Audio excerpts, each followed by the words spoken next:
Maka Bapak jangan keliru. Iblis itu tidak salah apa-apa, Pak. Karena kalau kita buka di surah 7 ayat yang ke-12 itu, Bapak bisa melihat dan sesungguhnya kali telah menciptakan kamu kemudian bentuk tubuhmu. Kemudian kami berfirman, siapa itu? Oh Sifran. Kepada para malaikat, bersujudlah kamu kepada Adam, maka mereka pun sujud kecuali iblis. Iblis itu Bapak bilang golongan jin. Yang disuruh sujud itu malaikat, Pak. Jadi iblis itu tidak punya salah apa-apa.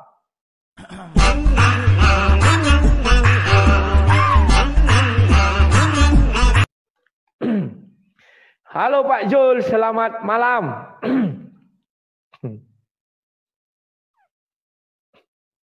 Pak Jul ini kalau mau masuk putar-putar dulu kawan. Berarti sinyalnya ada apa sana. Tidak bagus. Ya, halo Pak Jul, selamat malam, silakan. Mau bertanya apa ditanya? Ya, mau nanya dulu nih satu ya. Silakan.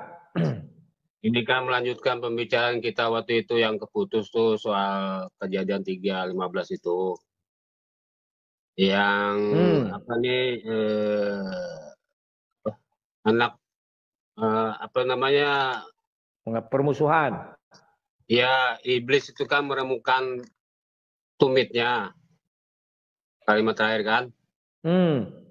Nah, sekarang pertanyaan saya, buktikan jika benar tumitnya Yesus itu pada saat disalib itu remuk. Mana buktinya? Atau kamu kasih gambar juga boleh. Masa saya ada gambar juga nih kalau mau ada bukti, ya silakan. Oke, terima kasih. Kalau kau bicara makna sesungguhnya atau makna kiasan, kau harus paham bahwa Alkitab itu banyak di situ makna kiasan yang harus digali kebenarannya. Contoh, aku akan mengadakan permusuhan antara engkau dan perempuan ini. Mana bisa kau tunjukkan permusuhannya secara real? Antara iblis bermusuhan dengan si Hawa. Nggak ada, ya kan? Kalau kau lihat secara real. Kau buka itu Alkitab sampai kepala kau botak. Nggak ada dijelaskan di situ bahwa si iblis memusuhi si Hawa. Nggak ada. Karena hanya sampai kejadian 4. Kejadian 5 sudah berpindah lagi. Tidak ada lagi bicara tentang Hawa. Sudah. Demikian juga kalau kau merujuk kepada meremukkan kepalanya si ular, ya kan? Ya, tumit aku akan mengadakan permusuhan antara engkau dan perempuan ini. Keturunanmu akan keturunannya akan meremukkan kepalamu, katanya kan, dan engkau akan meremukkan tumitnya. Nah, di situ yang dimaksud begini, bro. Ya, Yesus turun ke dalam alam maut. Meremukkan kepala iblis. Di dalam kepala itu, disitulah letak sengat atau bisa. Maka di dalam Alkitab dikatakan kan ada. Hai maut, di manakah sengatmu? Di manakah racunmu? Kira-kira begitulah. Karena sudah diremukkan. Sehingga alam maut ini tidak bisa lagi menguasai manusia selama-lamanya. Karena nanti ada kebangkitan. Setelah kematian ada kebangkitan dan ada jalan menuju surga. Kan begitu. Nah, kemudian dalam ayat itu dijelaskan juga bahwa si iblis meremukkan tumitnya Yesus. Bukan berarti tumit Yesus secara nyata atau real remuk. Bukan. Bahkan ada orang yang menggambarkan, wah ketika disalibkan kakinya dipaku. Telapak kakinya. Maka kena tumitnya begitu. Saya tidak merujuk kepada itu. Karena yang pertama itu adalah kalimat yang tersirat. Maka yang kedua ini juga tersirat. Yesus di situ digambarkan menyerahkan nyawanya. Kalimat menyerahkan nyawa inilah yang dinamakan sudah meremukkan tumitnya. Ya kan? Tumit artinya alat untuk menopang kita untuk berjalan. Sehingga Yesus tidak boleh lagi ada di dunia ini karena sudah menyerahkan nyawanya. Baca itu ketika kejadian Matius 27 itu. Ya. Dan yang ayat yang lain-lain. Ya. Ketika Yesus sudah menyerahkan nyawanya dikatakan di sana, maka Yesus tidak boleh lagi ada di dunia ini yang berupa daging itu. Paham itu Pak ya? Silakan. Kalau ada pertanyaan lagi. Ya berarti keterangan Anda itu kalau dianggap engkau akan menemukan tumitnya itu berarti kan semacam kiasan gitu ya? Benar nggak? Iya, tersirat, bukan tersurat. Tersirat bukan tersurat. Yang dapatkan dari mana itu penafsiran kayak begitu? Apa asumsi Anda sendiri apa gimana gitu loh, silakan. Itu bukan asumsi saya karena kalimat pertama pun tersirat, bukan tersurat. Aku akan mengadakan permusuhan antara engkau iblis maksudnya dengan perempuan ini adalah Hawa. Maka Bapak bisa melihat di dalam Kejadian 4 dan 5 ada enggak permusuhan antara iblis dengan Hawa? Enggak ada kan? Itulah namanya makna tersirat. Lantas permusuhannya di mana? Diberitahukan di kitab Wahyu bahwa perempuan itu akan mengandung. Ternyata rahasianya adalah di perjanjian baru, yakni kelahiran Yesus. Wahyu kan ada dijelaskan itu, Wahyu 12 apa 7 tuh. Silakan, paham ya? Ya kalau maksudnya ini kan mengadakan permusuhan ini ya seperti yang sekarang terjadi di dunia ini, artinya iblis itu kan punya anak buah, menghasut manusia, para setan itu yang berwujud manusia dan jin kafir, itu namanya setan, itu anak buah iblis. Nah itu tugasnya mereka itu selalu menghasut manusia untuk melawan perintah Tuhan. Itu bentuk permusuhan iblis dan anak cucu Adam dan Hawa. Di Quran juga jelaskan bahwa iblis itu musuh yang nyata bagi kamu, yaitu di Quran jelas musuh yang nyata. Karena kerjaannya anak buah iblis itu kan, dan iblis itu kan untuk menjauhkan manusia dari Tuhannya, intinya kan begitu. Ini jelas permusuhan ini nih sampai akhir zaman terus berlanjut. Menurut saya ini permusuhan ini bukannya kiasan, tapi ini letterlock gitu loh. Dan tumit itu kalau kita lihat kalau kita lihat di Google Pictures itu kan gambar-gambar Yesus yang disalib itu kan remuknya kita bisa lihat bersama, nggak remuk tuh atau nggak hancur tuh, yang dipakai itu kan telapak kakinya sama kedua tangannya. Tumitnya baik-baik saja kok gitu loh saya lihat. Silakan. Ya. Pak Zulkarnain kan sudah saya bilang. Kalimat yang Bapak bilang itu adalah kalimat ketiga.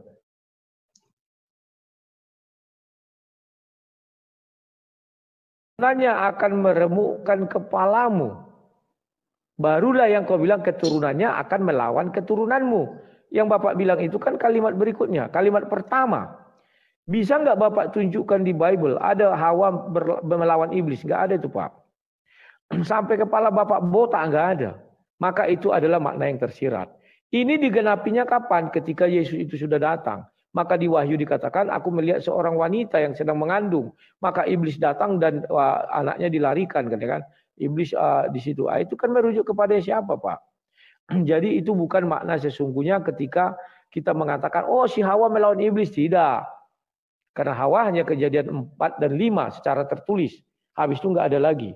Ya, nah sekarang Bapak mengatakan meremukkan tumit ketika dipaku pun tidak ada. Iya itu kan sudah saya jelaskan. Banyak orang yang berusaha mencari cocokmologi ke sana untuk mengatakan itu makna tersurat. Saya tidak pernah mengatakan itu tersurat.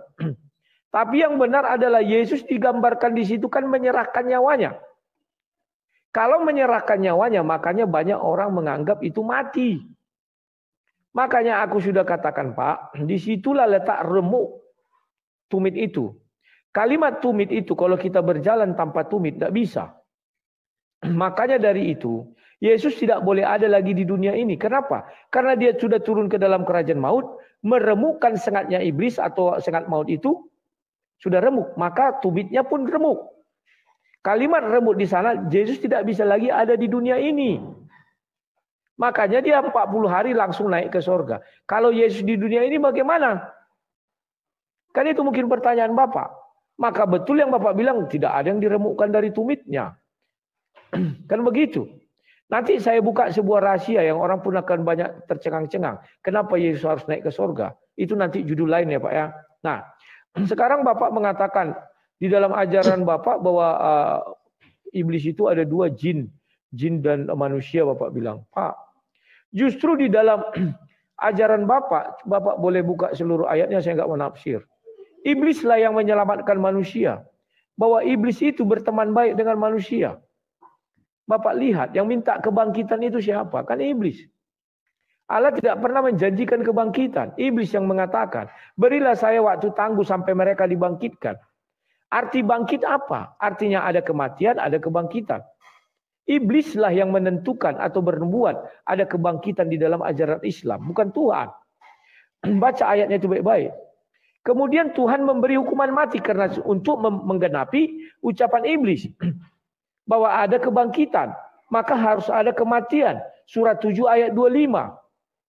Kalau tidak ada kematian, mana bisa ada kebangkitan, Pak? Jadi makanya aku bilang dalam ajaran Islam, orang Islam bersahabat baik dengan iblis. Karena iblis mengatakan bahwa dia akan menyesatkan manusia atau menghalang-halangi manusia dari jalan Tuhan. Pernah saya buat contoh dan Bapak juga sudah pernah jawab. Di dalam Al-Quran, dalam peperangan ada perintah untuk membonoi. Maka iblis menghalang-halangi manusia untuk tidak membonoi. Artinya iblis baik. Karena dia tidak pernah membonoi, maka dia masuk surga. Kan begitu asumsi kita berpikir. Kalau orang yang membonoi tidak bisa masuk surga, misalnya begitu.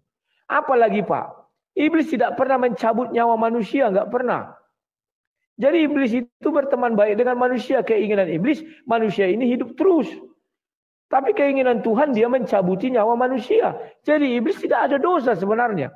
Apa dosa iblis? Dia tidak membunuh manusia. Oh, tapi manusia bunuh diri, itu kan Allah yang membuat dia bunuh diri. Melalui malaikat Israel. Yang mencabuti nyawa kan malaikat Israel. Atas perintah Allah. Orang melompat ke kereta api ditabrak, itu Allah juga. Kalau dalam ajaran kami benar Pak, itulah kerja-kerja iblis. Tapi dalam Islam kan tidak. Mana ada iblis mencabut nyawa manusia, Pak? Berarti orang Islam ini harus berterima kasih kepada iblis. Karena untuk menggenapi nubuatannya, ada kebangkitan. Maka Tuhan mengadakan yang namanya kematian. Terima kasih, Pak. Jadi gini. Silakan. Anda tadi salah memahami perkataan saya. Saya bilang tadi, iblis itu kan jenis jin. Ini ada namanya setan. Setan ini sifat, bukan makhluk. Setan itu terdiri dari apa? Terdiri dari manusia dan jin kafir. Artinya setan ini, sayatin ini, artinya dia tuh sifat yang ingin menjauhkan dari Tuhannya itu. Sifat itu, setan itu, bukannya makhluk. Gitu. Jadi ini beda ya, iblis itu makhluk jenis jin. Oke, terus selanjutnya tadi ya Anda bicara terlalu banyak, jadi saya harus banyak juga menanggapi kan jadinya. Terus iblis itu kan dia itu kan minta kepada Tuhannya, ila yaumi yub'atsun, sampai hari kebangkitan atau hari dibangkitkan. Kalau kita baca hadis itu nanti semua makhluk itu mati. Bahkan malaikat Israel itu ya di hadapan Tuhannya itu ada dia diskusi. Malaikat Israel ini yang kerjanya pencabut nyawa, disuruh sama Tuhan cabut nyawamu sendiri. Nah, udah akhirnya mati semua makhluk kecuali Allah saja sendiri. Nah, sudah Allah sendiri sudah kemudian dibangkitkan lagi semuanya. Itu menurut versi Islam. Makanya iblis itu nanti mati juga, dicabut nyawanya oleh malaikat Israel. Gitu. Malaikat Israel juga mati juga terakhir itu. Terakhir dia matinya terakhir. Ini berdasarkan diskusi. Terus Anda katakan iblis itu teman manusia. Dari mana Anda dalilnya itu? Di Al-Quran itu nggak ada. Tadi kan saya bilang, iblis itu musuh yang nyata bagi kamu. Itu perintah Tuhan. Jadi saya ini memperlakukan iblis ya musuh yang nyata, musuh benar. Harus dilawan. Kan begitu. Mana ada ceritanya umat Islam berkawan dengan iblis. Nah ini kan kadang-kadang Anda suka bikin statement seenaknya gitu kan. Itu kadang-kadang aneh statement Anda tuh dibuat-buat gitu. Gitu bro. Silakan. Oke, aku jawab. Ya, Pak, saya tidak pernah membuat statement seenaknya aja. Coba cari Bapak lah di dalam Al-Quran. Apa pekerjaan iblis yang merugikan manusia? Saya belum pernah temukan, Pak. Membunuh itu bukan pekerjaan iblis. Kalau di dalam Kristen betul, sejak semula dia adalah pembunuh, pendusta. Tapi di dalam Al-Quran mana ada dibuat situ iblis pembunuh? Nggak ada, Pak. Bapak aja mengakui malaikat Israel. Dan lucunya malaikat Israel Bapak suruh nanti mencabut nyawanya sendiri. Saya nggak ngerti bagaimana teknisnya. Berarti Israel bunuh diri. Kalau bunuh diri dia menjadi iblis dong, masuk neraka. Maka dan Bapak bilang Israel nanti mencabut nyawanya iblis. Artinya iblis mati dulu dong nanti. Padahal di Al-Quran tidak ada dikatakan dia mati. Di situ hanya dibilang beri tangguh. Tidak untuk mati. Gak ada dibilang mati di situ, Pak. Yang mati itu semua yang memiliki jiwa pasti akan mati. Apakah iblis punya jiwa? Saya nggak tahu, Pak. Kalau dia punya jiwa, ya dia akan mati, bisa jadi.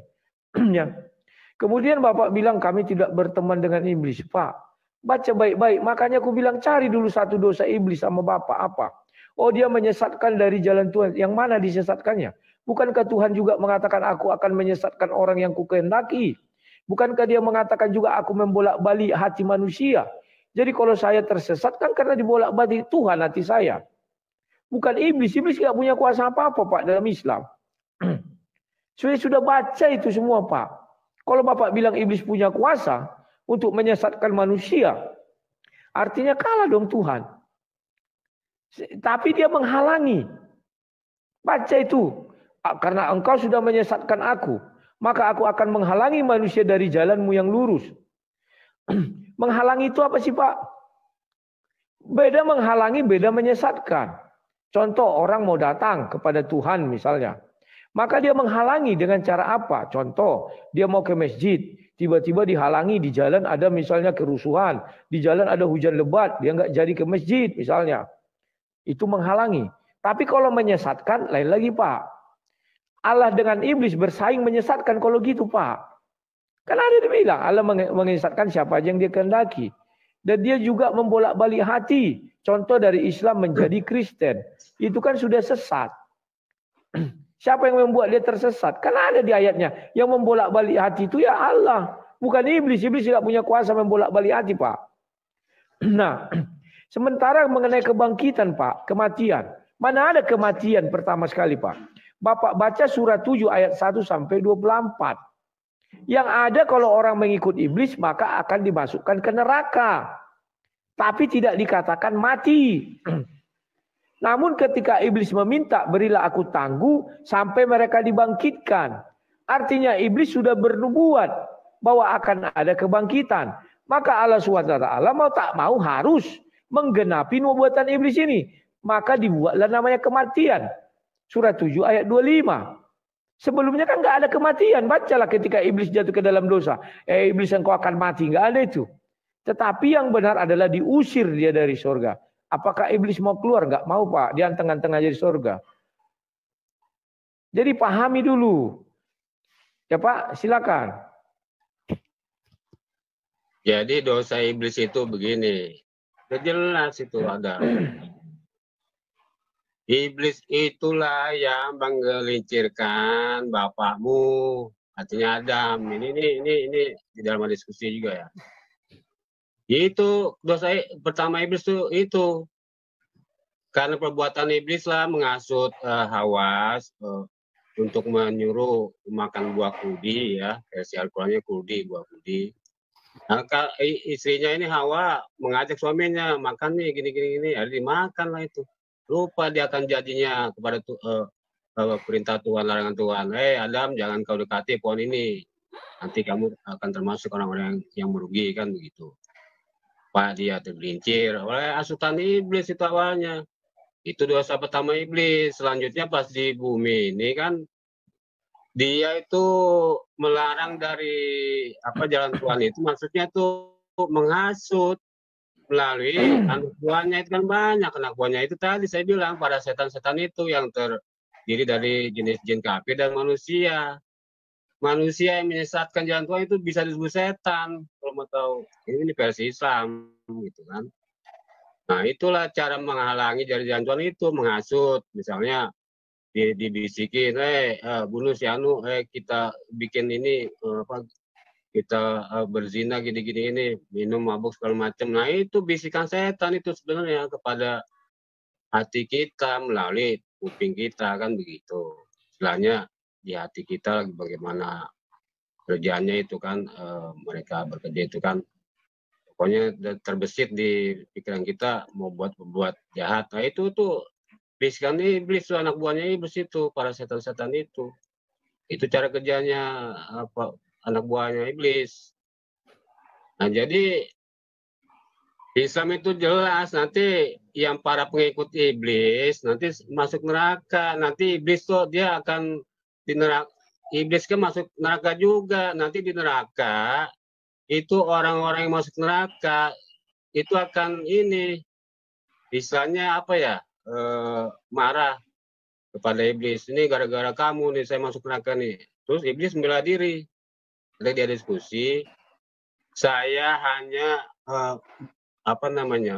membujuk kamu, membisikkan kamu, tetapi kamu mengikuti bisikan aku, makanya jangan salahkan aku. Itu pembelaan iblis nanti di neraka. Kalau mau tahu, ada dia diskusi itu.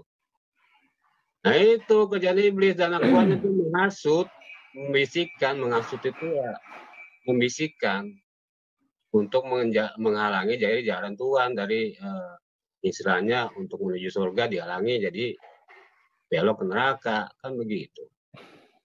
Gitu bro penjelasan saya sekarang.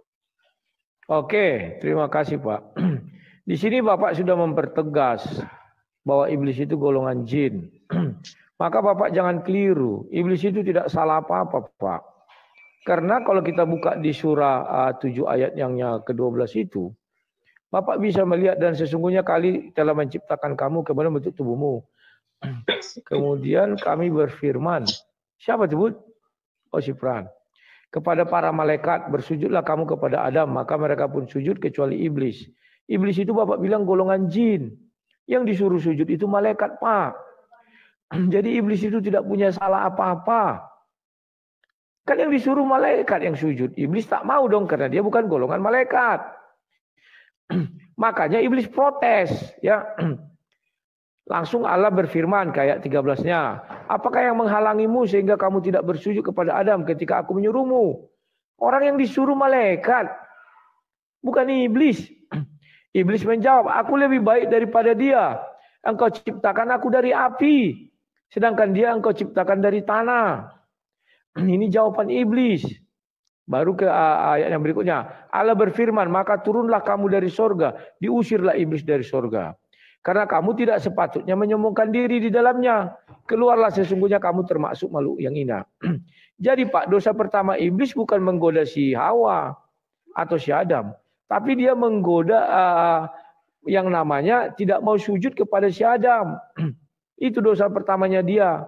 Karena dia dibilang kenapa tak mau sujud? Dijawabnya karena aku dari api, dia dari tanah. Maka dia bilang menyombongkan diri. Maka ayat yang ke-14 iblis menjawab, berilah aku penangguhan waktu sampai mereka dibangkitkan. Mana ada hukuman mati Pak diberikan Tuhan? Baik kepada iblis.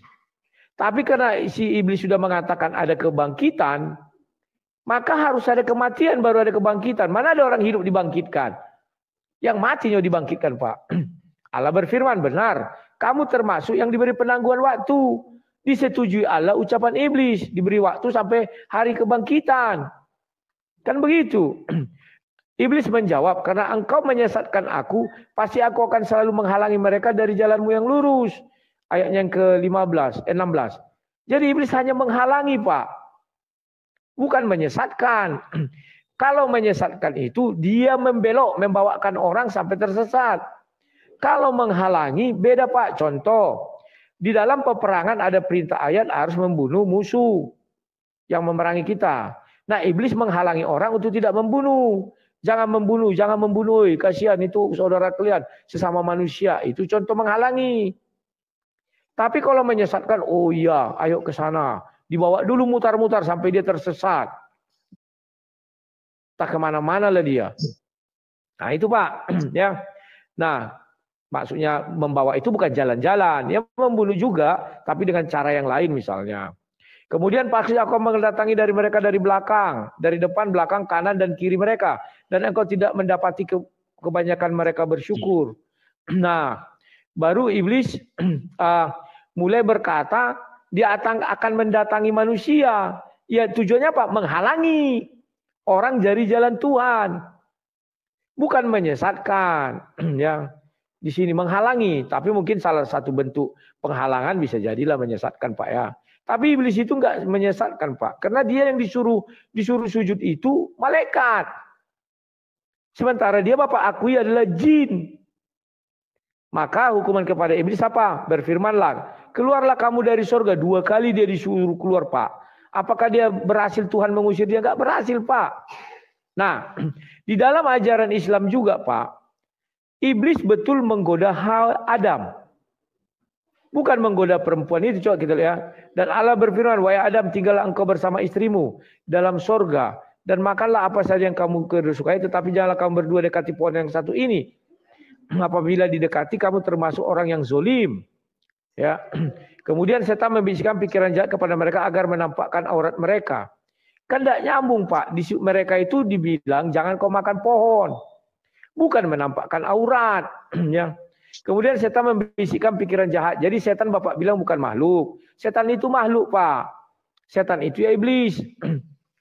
Kemudian setan membisikkan pikiran jahat kepada mereka agar menampakkan aurat mereka yang selama ini tertutup. Dan setan berkata, Tuhanmu hanya melarang kamu berdua mendekati pohon ini agar kamu berdua tidak menjadi malaikat atau tidak menjadi orang yang kekal dalam surga.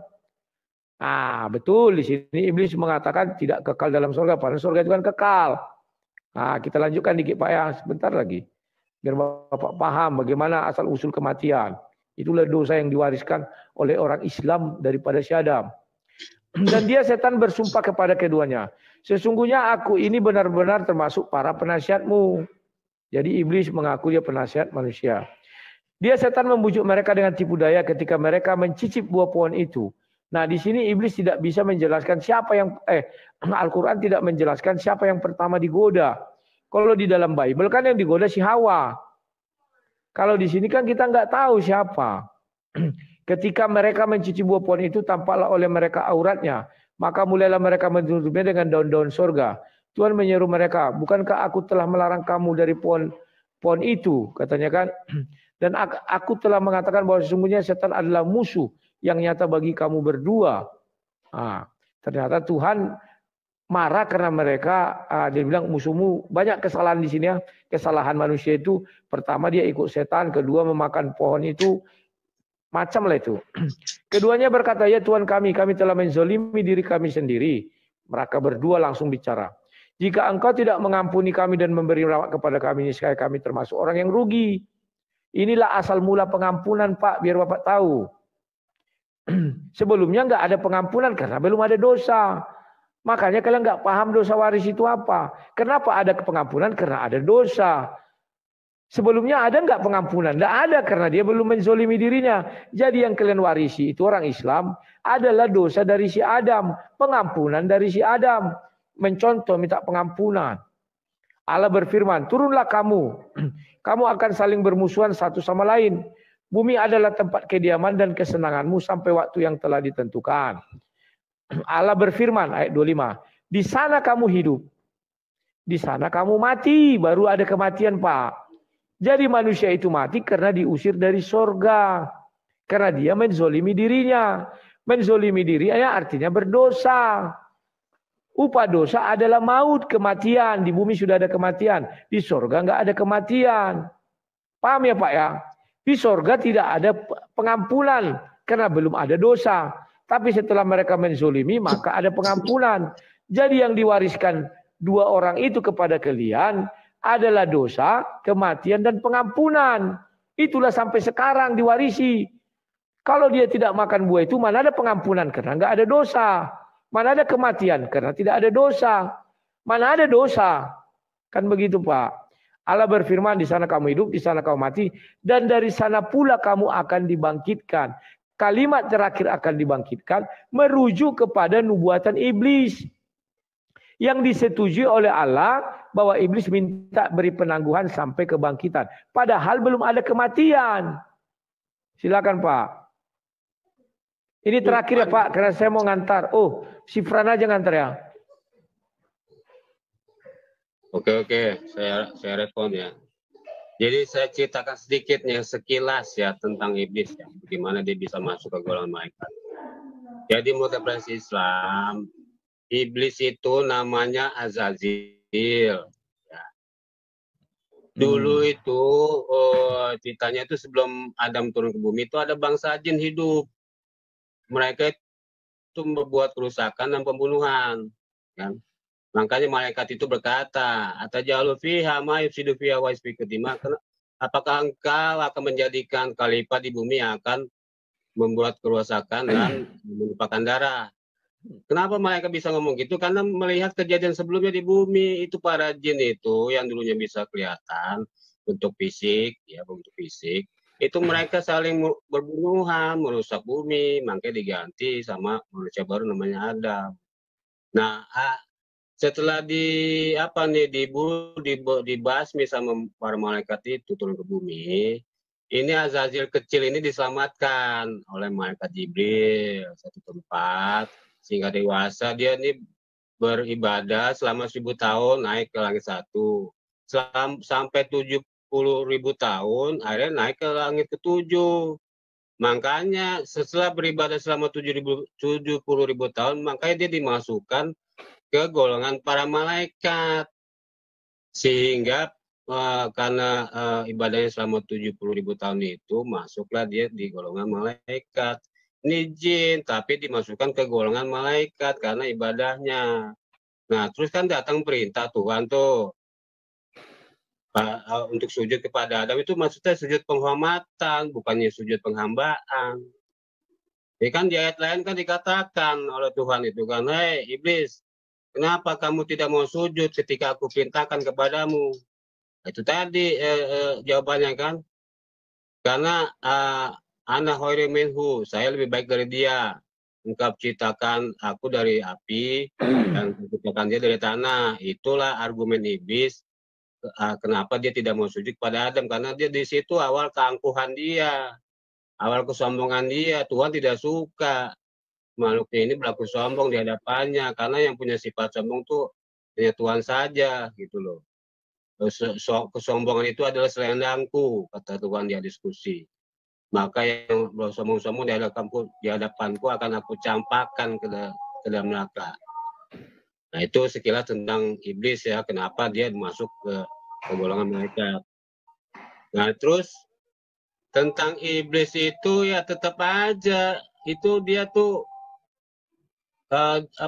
sifatnya itu ia mengajak manusia ke dalam neraka, karena kan dia sudah dikutuk oleh Tuhannya.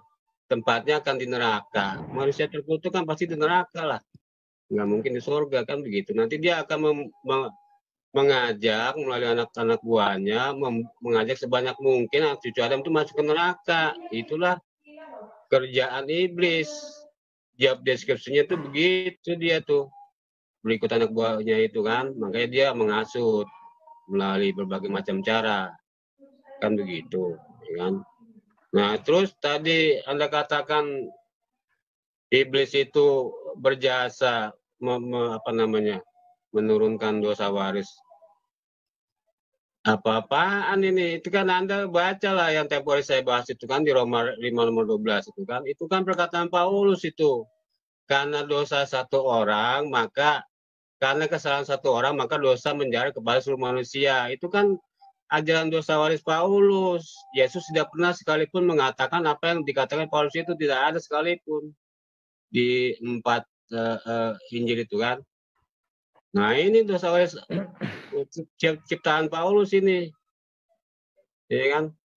Itu kan kalau di Al-Quran cukup dibantah dengan itu tadi satu ayat di Al-Baqarah ayat 37 kan. Kemudian Adam menerima beberapa kalimat dari Tuhannya, lalu Allah menerima taubatnya, kan begitu. Beberapa kalimat itu kan itu tadi kan di surat Al-Araf ayat 23 yang Anda bacakan tadi kan begitu. Nah itu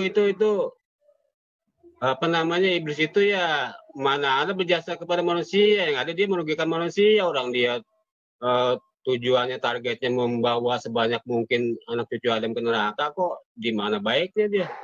Nggak ada baik-baiknya di mata umat Islam. Ya musuhnya yang nyata jelas-jelas diperlakukan sebagai musuh. Mana ada cerita muslim berkawan dengan iblis, kecuali penyembah iblis ya lain cerita. Kan gitu. Jadi iblis itu kan menggoda Hawa dan Adam itu kan supaya mereka berdua itu tidak hidup kekal. Itulah makanya dinamakan buah itu buah khuldi, dari kata kholidun, artinya kekal. Artinya buah khuldi itu buah kekekalan. Kalau mereka itu kan hasutan iblis, provokasi iblis, tipu daya iblis. Nanti kamu makan buah ini akan hidup selamanya di surga. Makanya Hawa percaya. Makanya dia mau menerima itu pemberian buah khuldi. Gitu loh. Gitu bro. Ya silakan. Oke. Ya, terima kasih Pak. Sebelum itu sebentar Pak ya, saya buka dulu room baru di YouTube saya.